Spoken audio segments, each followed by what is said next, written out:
Sai IAS academy पर आप सभी का स्वागत है। बच्चों, यह है हमारी एक स्पेशल क्लास जूनियर असिस्टेंट के एग्ज़ाम के लिए और हम लगातार जो है एक बेहतर और अच्छे क्वेश्चन आपके सामने विद डिटेल प्रोवाइड करा रहे हैं। ठीक है, तो आपको समझ में ये सब चीज़ें आ रही होंगी और यही एग्ज़ाम के लिए इम्पोर्टेंट जो फैक्ट होते हैं वो हम बताते हैं आपको। ठीक है, तो अगर ये चीज़ आपको पसंद आती हैं तो और लोगों को भी शेयर करिए ताकि और लोगों का भी फ़ायदा हो सके। ठीक है, तो चलिए चलते हैं फिर नेक्स्ट क्वेश्चन की तरफ। क्वेश्चन ये है कि कमरे के तापक्रम पर कौन सी अधातु तरल अवस्था में ही पाई जाती है। तरल अवस्था का मतलब होता है बेटा, तरल अवस्था का मतलब होता है द्रव अवस्था में। तो अधातु देखिए, हाइड्रोजन क्या है, सुना होगा नाम आपने, हाइड्रोजन गैस है। चलिए, क्लोरीन के बारे में भी सुना होगा कि क्लोरीन भी गैस है और हीलियम के बारे में भी सुना होगा कि हीलियम भी एक गैस है।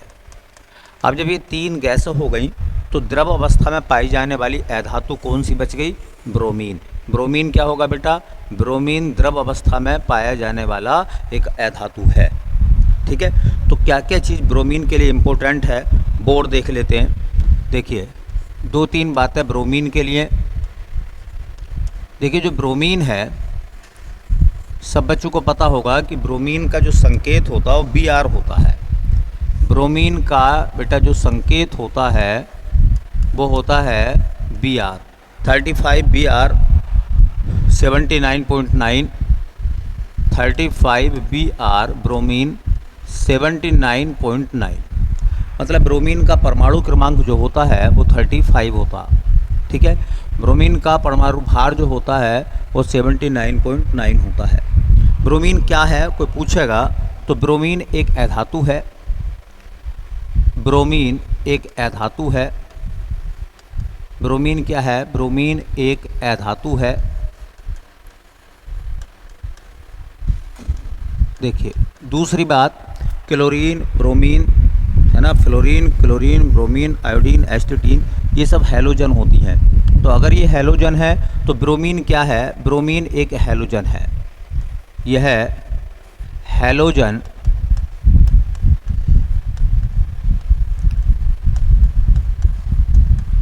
परिवार का सदस्य है या का तत्व है। हैलोजन परिवार का तत्व है ब्रोमीन। और जो इम्पोर्टेंट सवाल यही बनता, बहुत बार एग्जाम में देखा गया है, इम्पोर्टेंट बात इस बारे में है कि हैलोजन परिवार में देखिए, फ्लोरीन, क्लोरीन ये दोनों गैस हैं, ब्रोमीन द्रव है, आयोडीन ठोस है, एस्टेटीन गैस है। तो अब सवाल ये आता है, यह कमरे के ताप पर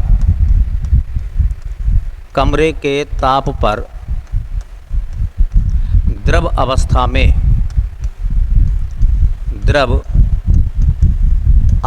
में पाई जाने वाली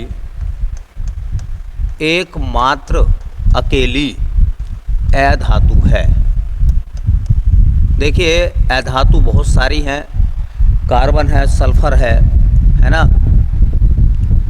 ठीक है, hydrogen, nitrogen, oxygen, neon, helium, argon, krypton, xenon, ये सब अधातु हैं। इन अधातुओं में एकमात्र अधातु जो किस अवस्था में पाई जाती है बेटा? द्रव अवस्था में। तो उसका नाम क्या है? उसका नाम है ब्रोमीन। ब्रोमीन के यूज क्या क्या हैं? ब्रोमीन का उपयोग कहाँ कहाँ होता है? उपयोग जरूर याद रखें ब्रोमीन का एक कंपाउंड होता है, एक यौगिक होता है, उसका नाम है सिल्वर ब्रोमाइड। सिल्वर ब्रोमाइड, इसका संकेत होता है AgBr। ये काम आता है कहाँ? फोटोग्राफी में। कहाँ काम आता है बेटा? फोटोग्राफी में।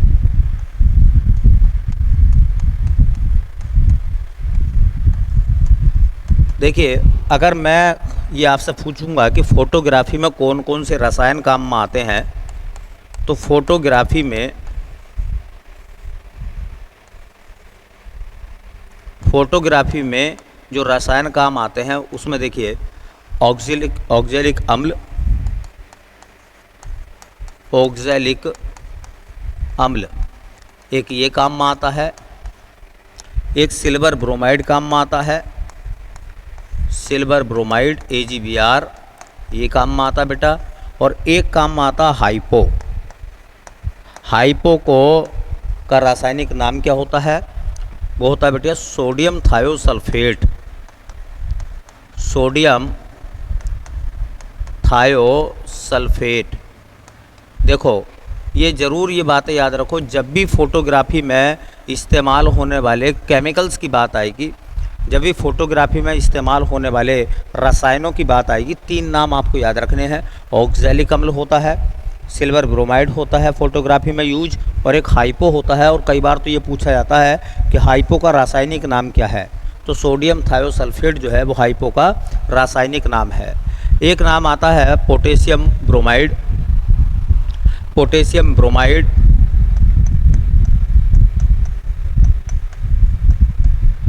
Potassium bromide. ये जो पोटेशियम ब्रोमाइड है KBr, इसका इस्तेमाल क्या करते हैं, तो जो बीमारियां ब्रेन से संबंधित होती हैं, हाँ, उनके इलाज के लिए जो दवाइयाँ दी जाती हैं उसमें पोटेशियम ब्रोमाइड भी दी जाती है। नींद वाली दवाइयाँ, नींद की दवाइयों में, नींद की दवाइयों में, नींद वाली दवाइयाँ जो होती हैं सामान्यतः वो पोटेशियम ब्रोमाइड, हाँ, जैसे कंपाउंड मतलब यौगिकों से मिलकर बनी होती हैं। तो उम्मीद है ये क्वेश्चन आपको अच्छे से समझ में आया होगा। ये सिल्वर ब्रोमाइड बहुत बार पेपर में पूछा, इम्पोर्टेंट है। पोटेशियम ब्रोमाइड एग्जाम में आता है, ये क्वेश्चन जो मैंने बताया तो बहुत बार पूछा गया है। और ये भी याद रखें कि ऑक्जेलिक अम्ल, सिल्वर ब्रोमाइड और हाइपो का इस्तेमाल हम कहाँ करते हैं, फोटोग्राफी में करते हैं। ठीक है, चलिए अगला क्वेश्चन क्या है, अगले क्वेश्चन की तरफ चलते हैं। ये लिखा हुआ है कि विद्युत चुंबक किससे तैयार होता है। इलेक्ट्रिक मैग्नेट की बात चल रही है। विद्युत चुंबक किसका बना होता है? ऑप्शन है नर्म लोहा, कह रहे हैं इस्पात लोहा, कोबाल्ट या पीतल। तो नर्म लोहे से विद्युत चुंबक बनाते हैं, मुलायम लोहा या नर्म लोहे से विद्युत चुंबक बनाते हैं। विद्युत चुंबक कैसा बनाते हैं, देखिए विद्युत चुंबक कैसे बनाते हैं, विद्युत चुंबक कैसे बनाई जाती है। विद्युत चुंबक बनाने के लिए पहले कार्डबोर्ड ले लीजिए, कार्डबोर्ड कहते हैं उसको, ये कार्डबोर्ड ले लीजिए। एक खोखला पाइप है ये खोखला पाइप कागज़ का हो या प्लास्टिक का हो, इसे कार्डबोर्ड कहते हैं। कार्डबोर्ड के अंदर एक लोहे की रोड लगा दीजिए। किसकी रोड लगा दी आपने? नर्म लोहा, नर्म लोहे की रोड लगा दीजिए आप इसके अंदर। अब ये कागज़ का जो पाइप है, ये प्लास्टिक का पाइप है, उसके अंदर है। ठीक है, उसके बाद में ये जो पाइप कार्डबोर्ड मैंने बनाया है, ये प्लास्टिक का हो सकता है, ये प्लास्टिक का कार्डबोर्ड लगा सकते हैं या फिर कागज़ का, मतलब कोई भी कुचालक हो। ठीक है, जो विद्युत का कुचालक है उसका कार्डबोर्ड ले लीजिए। और इसके ऊपर एक तार ले लीजिए। ठीक है, एक तार के बहुत सारे फेरे लगा दीजिए और दोनों तारों को जोड़ दीजिए एक बैटरी से। किससे जोड़ना है? एक बैटरी से आप जोड़ दीजिए इस तरह से। इनको दोनों तारों को हमने बैटरी से जोड़ दिया। जब हमने दोनों तारों को बैटरी से जोड़ दिया तो बेटा ये जो है, क्या ये तार जो आपने कॉपर का या लोहे का या एल्युमिनियम का तार लगाया है, ये लोहे को टच नहीं कर रहा कहीं भी, क्योंकि लोहा जो है वो कार्डबोर्ड के अंदर है। जब इसके अंदर स्विच ऑन करोगे, विद्युत धारा प्रवाहित करोगे, तो इसके अंदर लोहे के छोटे छोटे टुकड़ों को अपनी तरफ आकर्षित करने का गुण पैदा हो जाएगा, और इसी को हम कहते हैं विद्युत चुंबक। क्या कहते हैं? इलेक्ट्रिक मैग्नेट, विद्युत चुंबक। तो विद्युत चुंबक किस चीज़ की बनी होती है? उसमें इस्तेमाल करते हैं हम नर्म लोहा। अब क्या होता है कि देखिए जो विद्युत चुंबक है ना, क्वेश्चन पेपर में क्या क्या बातें आएंगी उनको आप देख लीजिए।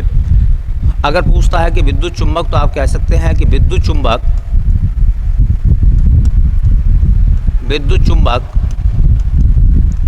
नर्म लोहा, नर्म या मुलायम लोहा, नर्म लोहा या मुलायम लोहा लोहे की बनी होती है।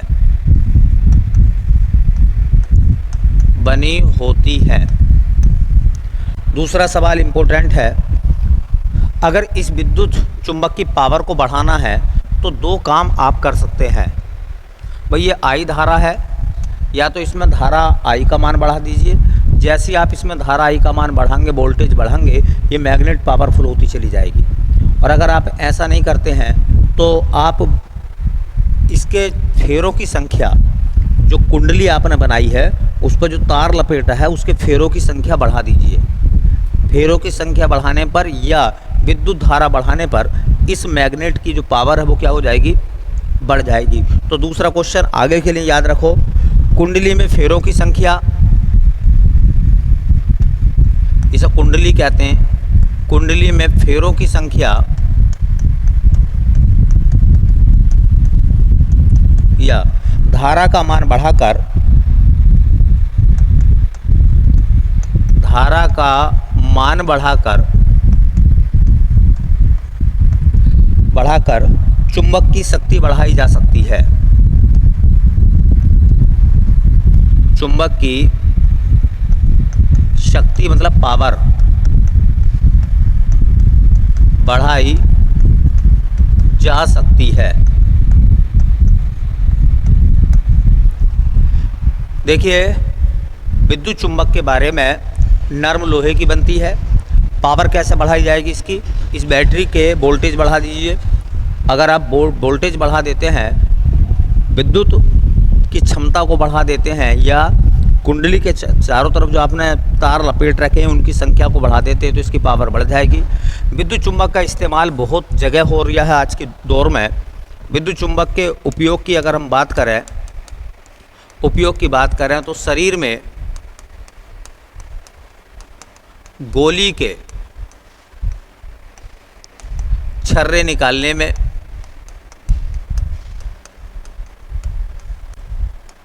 मान लीजिए कोई चीज़ लोहे की आपके अंदर घुस गई है, बहुत छोटी सी चीज़ है, मैग्नेट लीजिए, पावर बढ़ाइए और लगा दीजिए, और उसको क्या कर लेगी, खींच लेगी। तो बुलेट मतलब गोली के छर्रे बाहर निकालने में, बड़ी बड़ी फैक्ट्रियों में क्या होता है, जो बड़ी बड़ी फैक्ट्रियाँ होती हैं उनमें बहुत बड़ा गार्डर लगा हुआ होता है, उस गार्डर पे इलेक्ट्रिक मैग्नेट होती है। तो नीचे कोई कंटेनर रखा हुआ है, ऊपर चुंबक है, वोल्टेज बढ़ाएंगे, वो मैग्नेट जो है उसको क्या कर लेगी, उठा लेगी और एक स्थान से दूसरे स्थान तक ले जाकर रख देगी, है ना। तो हम इसमें ये भी कह सकते हैं उपयोग के मामले में, देखिए हाँ, बड़े बड़े सहतीरों को, बड़े बड़े लोहे के कंटेनर को एक स्थान से दूसरे स्थान तक ले जाने में, क्योंकि ये जो मैग्नेट है, इस मैग्नेट की पावर आपके हाथ में है, इसकी पावर को बढ़ाया जा सकता है, इसकी पावर को घटाया जा सकता है। अगर मान लो एक मैग्नेट है और उसने कंटेनर को उठा लिया है, कंटेनर उठ गया, मैग्नेट आगे बढ़ाते चले जाओ, कंटेनर आगे बढ़ता चला जाएगा, धीरे धीरे वोल्टेज वहाँ से कम करते रहो, कंटेनर नीचे आता चला जाएगा। जैसे वोल्टेज जीरो हो जाएंगे, मैग्नेट की पावर जीरो हो जाएगी। जहाँ आपको कंटेनर लोहे का रखना वहाँ पर रख सकते हैं, ठीक है। तो याद रखें, विद्युत चुंबक किससे तैयार होता है, तो नर्म लोहे से बनता विद्युत चुंबक, उसको कहते हैं इलेक्ट्रिक मैग्नेट। बहुत अच्छा हेडिंग है, एग्ज़ाम में इस टाइप के सवाल पूछे जाएंगे भैया। अगला सवाल क्या है, ये कह रहा है इनमें से कौन सा विद्युत का सर्वोत्तम चालक है। आप सब जानते हैं। अब ऑप्शन थोड़ा सा देख लीजिए, ये साधारण जल है, ये उबलता हुआ जल है, ये समुद्री जल है और ये आश्वित जल है सब जगह जली। इलेक्ट्रिक कंडक्टर क्या होते हैं, विद्युत चुंबक क्या होते हैं, ठीक है। तो देखिए, विद्युत के चालन के दो कारण हैं, या तो मुक्त इलेक्ट्रॉन होने चाहिए, आयन, मुक्त इलेक्ट्रॉन हो या फिर आयन हो। विद्युत के चालन के लिए दो चीज़ें जिम्मेदार हैं, या तो आयन होने चाहिए या फिर फ्री इलेक्ट्रॉन होने चाहिए, मुक्त इलेक्ट्रॉन, ठीक है। तो देखो, इसका मतलब यह है कि जो समुद्री जल है समुद्री जल में आयन जो है वो ज़्यादा होते हैं क्योंकि उसका पीएच मान 8.5 होता है, 8.5 होता है। इसलिए विद्युत का सर्वोत्तम चालक जो जल है वो कौन सा है? और ये आश्रित जल जो है ये शुद्ध जल होता है। आश्रित जल को हम क्या कहते हैं बेटा? शुद्ध जल कहते हैं। और ये तो विद्युत का कुचालक है। शुद्ध जल में कभी करंट नहीं आता, इसलिए विद्युत का क्या माना जाएगा? इसको कुचालक माना जाएगा। ठीक है, तो देखिए विद्युत चालक, विद्युत चालक, इलेक्ट्रिक कंडक्टर क्या है, विद्युत चालक क्या है? तो वे पदार्थ जिनमें विद्युत धारा आसानी से प्रवाहित हो जाती है या आसानी से विद्युत का संचरण हो सकता है, उन्हें क्या कहते हैं? विद्युत चालक कहते हैं। तो वे पदार्थ जिनमें आसानी से विद्युत का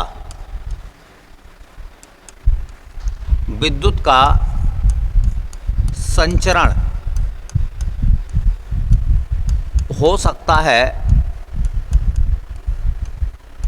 उन्हें विद्युत चालक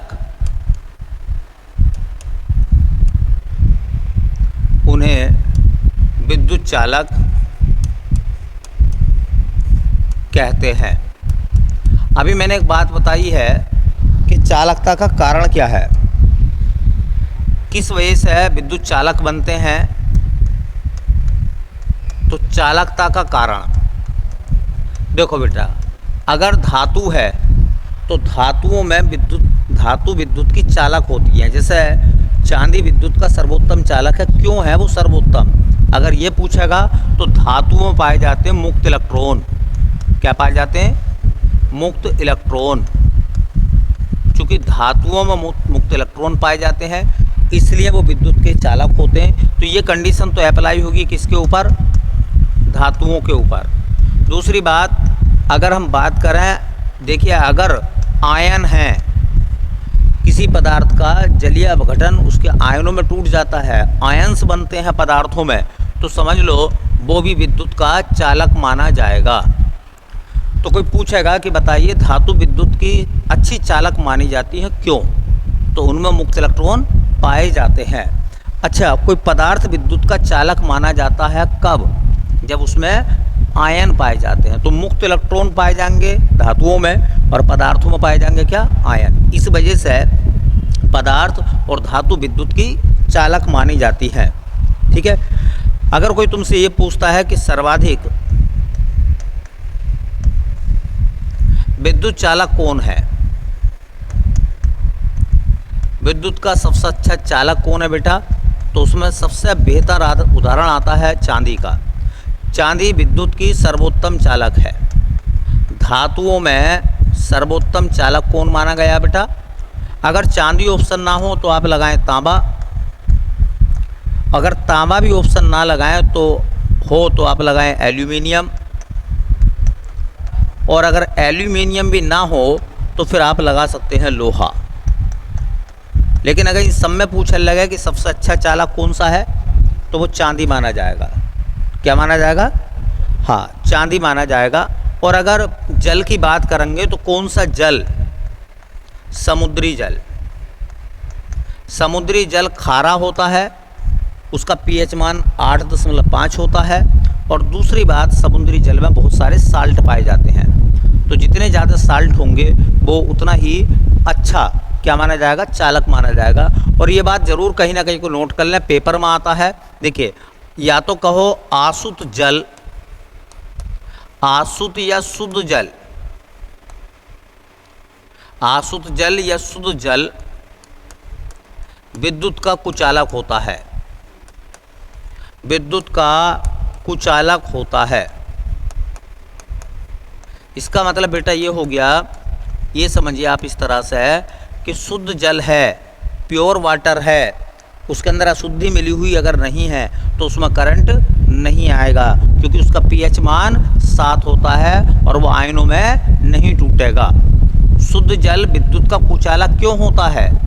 क्योंकि उसके अंदर क्या है, हाँ उसके अंदर क्या है, कोई अशुद्धि मिली हुई नहीं है, अर्थात उसका pH मान 7 होता है शुद्ध जल का। और अगर pH मान 7 होगा तो वो अपने आयनों में विभाजित नहीं होगा, और अगर अपने आयनों में नहीं टूटेगा, अगर आयन नहीं बनेंगे तो क्या विद्युत का संचरण हो सकता है? नहीं होगा। इसलिए ज़रूर याद रखें, पेपर में बहुत बार आता है ये कि बताओ इनमें से कौन सा विद्युत का कुचालक है, तो शुद्ध जल, जबकि ये पता है कि जल विद्युत का चालक होता है। ये जो हम घरों में पानी पीते हैं ये प्योर वाटर नहीं होता, इसमें साल्ट होते हैं, इस वजह से ये विद्युत का चालक होता है। तो शुद्ध जल जो है वो विद्युत का क्या माना गया भैया? आसु जल वो होता है जिसमें सिर्फ H2O हो, बाकी चीज़ें अलग कर दी जाए, फिल्टर कर दिया जाए उसको, H2O। चलिए अगला क्वेश्चन देखते हैं। अगले क्वेश्चन में क्या कह रहे हैं ये,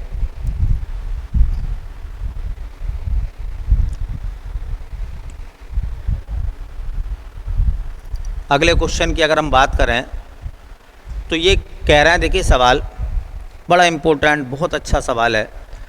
ये कह रहे हैं कि वायु में श्रोता, ये श्रोता होगा, श्रोता कहते हैं सुनने वाला, और परावर्तक तल है ना, श्रोता भी कह सकते हैं, स्रोत भी ठीक लिखा हुआ है, चलिए स्रोत ही मान लेते हैं। तो वायु में स्रोत और परावर्तक तल के बीच लगभग न्यूनतम दूरी कितनी होनी चाहिए ताकि प्रतिध्वनि को सुना जा सके? प्रतिध्वनि को इको कहते हैं। कभी माइक में आपने देखा होगा, एक बार आप कहते हैं हेलो तो उसमें आवाज़ आती है hello hello hello hello hello, ऐसा आता है ना, तो वो इको है। वो क्या है? इको है, प्रतिध्वनि है। तो ये कह रहे हैं कि स्रोत और परावर्तक तल के बीच न्यूनतम कितनी दूरी होनी चाहिए, न्यूनतम कितनी दूरी होनी चाहिए जिससे आप प्रतिध्वनि को सुन सकें?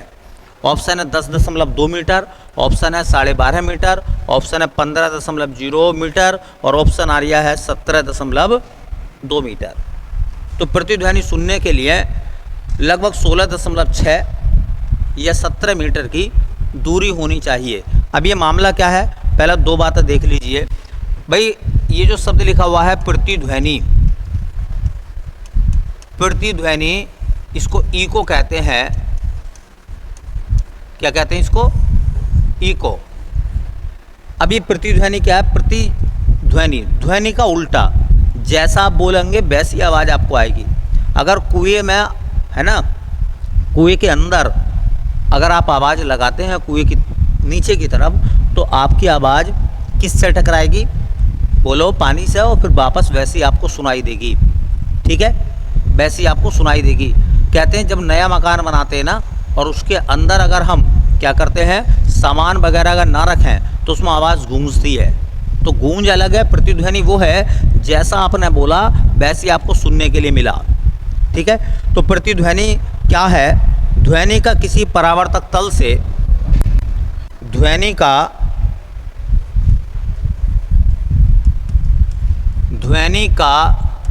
किसी परावर्तक तल से टकराकर लौटना, परावर्तक तल से ध्वनि टकराकर वापस लौटी, टकराकर लौटना प्रतिध्वनि कहलाता है। प्रतिध्वनि कहलाता है।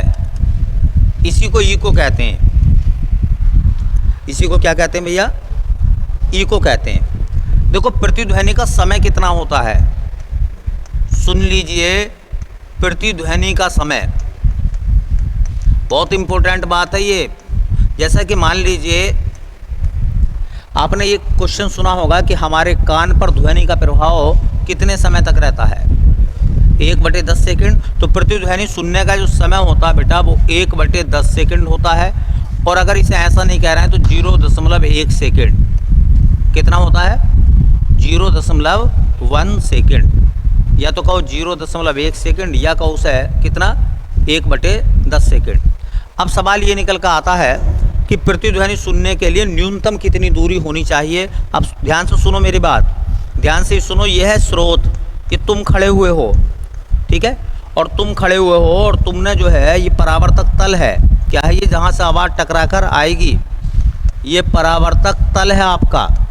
तो एक बात बताओ, पहला आप यहाँ से बोलोगे, आवाज़ यहाँ तक जाएगी, जाने में मान लो x दूरी चलेगी, फिर उसके बाद में आवाज़ टकरा के वापस तुम्हारे कानों तक आएगी, तो वापस में भी x दूरी तय करेगी, नहीं तय करेगी। तो ये कितनी दूरी होनी चाहिए, x का मान कितना होना चाहिए, इसे न्यूनतम दूरी कहते हैं। तो 2x हो गई, नहीं हो गई? तो आपने पढ़ा है कि भाई ध्वनि बराबर क्या होता है, दूरी बराबर क्या होता है, सॉरी, दूरी बराबर आपने पढ़ा चाल गुणा समय। चाल गुणा भाई x गए, x वापस आए, तो टोटल दूरी हो गई 2x। ध्वनि की चाल कितनी होती है, 332 मीटर प्रति सेकंड वायु में, और समय कितना लग रहा है, 1/10 सेकंड। 1/10 second, 1/10 second. अगर आप इसका मान निकालोगे, 2 × 2, 2 × 12, 2 × 12, 166 को भाग करोगे कितने से, तो आएगा 16.6 मीटर। इसका मतलब ये हो गया कि देखिए, इसका मतलब ये हो गया बेटा कि ध्वनि स्रोत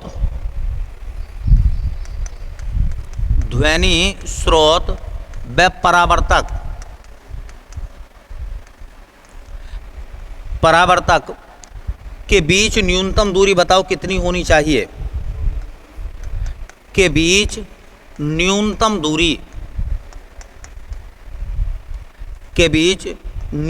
दूरी, ये कम से कम दूरी है, तो न्यूनतम दूरी 16.6 मीटर। अगर ऐसा ऑप्शन नहीं है तो आप 17 मीटर भी कह सकते हैं। अब इसमें जो ऑप्शन था वो 17.2 था।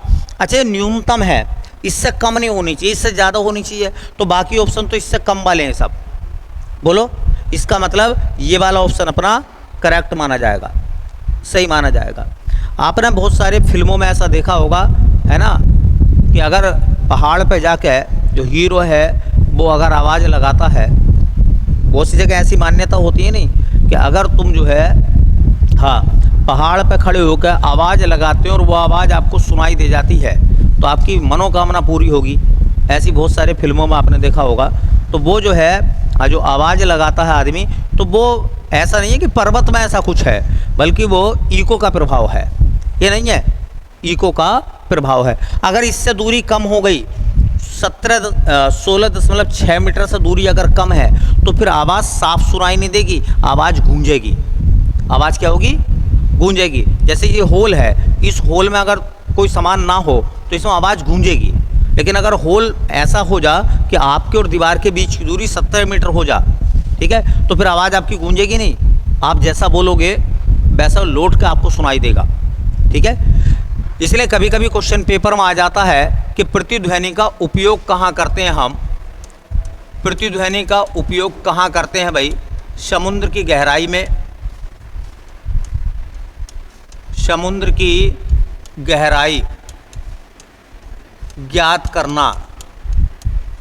हालांकि समुद्र की गहराई को मापने में सोनार का इस्तेमाल भी होता है, और समुद्र की गहराई को हम इको के माध्यम से भी कैलकुलेट कर सकते हैं। ठीक है, हाँ, कुएं की गहराई नापना, कुएं में पानी कहाँ तक है, तो कुएं की गहराई नापना।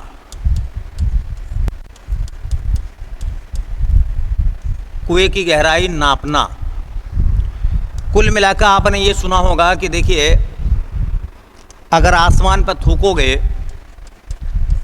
तो वो मुंह पाके गिरेगा आपके, ये नहीं गिरेगा। अगर कुएं में जैसी आवाज़ लगाओगे उसकी प्रतिध्वनि वैसे ही सुनाई देगी।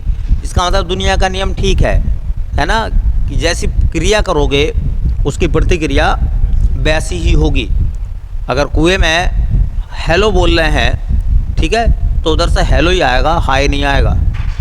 ठीक है, वो सबका सब इको पर डिपेंड करता है। एक होता अनुरणन, हाँ, वो क्या होता है, वो होती गूंज। जैसे मैंने कहा कि 16.6 मीटर से दूरी अगर कम है आपके होल में जहाँ बैठे हैं, तो आवाज़ गूंजेगी। उस अनुरणन को रोकने के लिए हम घर के अंदर सामान भरते हैं।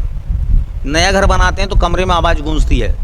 हम कहते हैं मिस्त्री से, कैसा घर बना दिया भाई साहब आपने, इसमें तो आवाज़ गूंज रही है, कानों में आके लग रही है। तो कहता अभी लगेगी, आप सामान ले जाकर रखिए। जब आप सामान रख देते हैं तो वो उस गूंज को, उस आवाज़ को अवशोषित कर लेता वो सामान। कभी आपने पिक्चर हॉल में पिक्चर देखी होगी तो आपने देखा होगा कि थर्मोकोल लगा हुआ होता दीवारों पर उसकी, थर्मोकोल इसीलिए नहीं शो के लिए लगाया है, बल्कि वो थर्मोकोल उस आवाज़ की गूंज को क्या करेगा, अवशोषित करेगा, ताकि होल में गूंज ना रहे। ठीक है, चलिए अगला सवाल देखते हैं जो इम्पोर्टेंट है। अगला सवाल देखते हैं बेटा जो आपके लिए इम्पोर्टेंट है। क्वेश्चन ये है, कह रहे हैं सूर्य के प्रकाश को पृथ्वी तक पहुंचने में कितना समय लगता है। सूर्य के प्रकाश को पृथ्वी तक पहुंचने में कितना समय लगता है। ऑप्शन है 2 minute 8 second, 6 minute 10 second, 8 minute 20 second या 9 मिनट 16 सेकंड। क्या आंसर होगा? 8 मिनट 20 सेकंड। एक बात जरूर याद रखें, बहुत इंपॉर्टेंट क्वेश्चन है, ये भी क्वेश्चन पूछा जाता है कि देखिए पृथ्वी और सूर्य के बीच की दूरी को क्या कहते हैं। पृथ्वी व सूर्य के बीच की दूरी को खगोलीय इकाई आपने शॉर्टकट में नाम सुना होगा AU, एस्ट्रोनॉमिकल यूनिट कहते हैं। ये क्वेश्चन पेपर में आया है कि एक खगोलीय इकाई कितनी होती है। पृथ्वी और सूर्य के बीच की दूरी, पृथ्वी और चंद्रमा के बीच की दूरी, चंद्रमा और सूर्य के बीच की दूरी या दो तारों के बीच की दूरी। तो पृथ्वी और सूर्य के बीच की दूरी को क्या कहते हैं? खगोलीय इकाई कहते हैं। की दूरी, पृथ्वी व सूर्य के बीच की दूरी को खगोलीय इकाई कहते हैं। खगोलीय इकाई कहते हैं। अच्छा बताओ, एक एस्ट्रोनॉमिकल यूनिट का मान कितना होता है? 1 AU बराबर कितना होता है? तो उसका मान होता है बेटा 1.49 गुणा 10 की पावर 8 किलोमीटर। और इसी को आपने सुना होगा कि पृथ्वी और सूर्य के बीच की दूरी जो होती है वो 15 करोड़ किलोमीटर है। तो 15 करोड़ किलोमीटर को ऐसे लिख सकते हैं आप, कितना होता बेटा? 15 करोड़ किलोमीटर। मान के चलिए कि सूरज जो है वो हमसे 15 करोड़ किलोमीटर की दूरी पर है और उसी को क्या नाम दिया गया है? 1.49 गुणा 10 की पावर 8 किलोमीटर। ठीक है, अब सवाल ये निकलता है कि सूर्य के प्रकाश को पृथ्वी तक पहुंचने में लगा समय। सूर्य के प्रकाश को पृथ्वी तक पहुंचने में लगा समय 8 मिनट। कायदे में लिखा हुआ देखा होगा आपने, 8 मिनट 19 सेकेंड। कितना होता? तो 8 मिनट 19 सेकेंड का मतलब 8 मिनट 20 सेकेंड कह सकते हैं हम। बोलो। अच्छा एक बात और बताओ मुझे, सूर्य के क्रोड का तापमान कितना होता है? सूर्य के क्रोड का ताप, क्रोड कहते हैं केंद्र को। सूर्य के क्रोड मतलब सेंटर का ताप कितना होता है जी? सूर्य के क्रोड का ताप होता है 1.5 crore degree centigrade. 1.5 crore plus, कम से कम है 1.5 करोड़। जहाँ नाभिकीय संलयन की क्रिया होती है वो क्रोड कहलाता है। और पृथ्वी के सूर्य के क्रोड का तापमान 1.5 करोड़ डिग्री सेंटीग्रेड है। इससे प्लस होता, ज़्यादा नहीं, कम नहीं होता। और कहें कि सूर्य की सतह का, या कहें सूर्य के क्रस्ट कहते हैं जो बाहर की लेयर होती है, जो वर्णमंडल होता है उसका, सूर्य के क्रस्ट का ताप कितना होता है? तो ये पेपर में खूब आया है, सूर्य के क्रस्ट का ताप कितना होता है। तो अगर डिग्री सेंटीग्रेड में पूछेगा तो आएगा 5727 डिग्री सेंटीग्रेड। 5727 degree centigrade. लेकिन वो डिग्री सेंटीग्रेड में नहीं देता, वो केल्विन में देता है। तो इसमें 273 ऐड कर लो। 73 ऐड करोगे तो कितना हो जाएगा? 5800। और 200 और ऐड करो, अरे 273 ऐड करना है तो कितना हो जाएगा? 6000 केल्विन। क्या होता है? 6000 केल्विन। अच्छा एक सवाल और इम्पोर्टेंट है कि बताइए सूरज के प्रकाश को पृथ्वी तक पहुंचने में 8 मिनट 19 सेकंड का समय लग रहा है, तो चंद्रमा के प्रकाश को पृथ्वी तक पहुंचने में कितना समय लगेगा? चंद्रमा के प्रकाश को पृथ्वी तक पहुंचने में लगा समय, पहुंचने में लगा समय, जो चांदनी जिसको कहते हैं 1.23 सेकेंड, 1.23 सेकेंड, मतलब चांदनी को पृथ्वी तक पहुंचने में 1 सेकंड का समय लगता है, 1.25 सेकंड का समय लगता है। जबकि सूरज के प्रकाश को समय कितना लगता है? 8 मिनट 20 या 19 सेकंड का समय लगता है। तो सूरज के प्रकाश को आने में ज़्यादा समय क्यों लगता है? क्योंकि सूरज बहुत दूर है। सूरज 15 करोड़ किलोमीटर की दूरी पर है और चंद्रमा मात्र बोल रहे हैं मात्र 3,84,000 किलोमीटर की दूरी पर है। तो चंद्रमा तो ये रहा है ना, हाँ, हाथ ऐसा कर लो, चंद्रमा पहुंच गए समझ लो। और सूरज कितना है? 15 करोड़ किलोमीटर की दूरी पर है। तो हिसाब लगाओ, जो जितना ज़्यादा दूर होगा प्रकाश को वहाँ से यहाँ तक आने में ज़्यादा समय लगेगा नहीं लगेगा? साइंटिस्टों ने तो ये भी बोला है कि कुछ ऐसे भी तारे हैं जिनका प्रकाश अभी तक पृथ्वी तक पहुँचा ही नहीं है, चल लिया है अभी। अब लगाओ वो कितनी दूर होंगे, हैं? जब से पृथ्वी बनी है उनका प्रकाश पृथ्वी तक आया ही नहीं है। ठीक है, तो इसका मतलब ब्रह्मांड क्या है फिर? ब्रह्मांड अनंत है।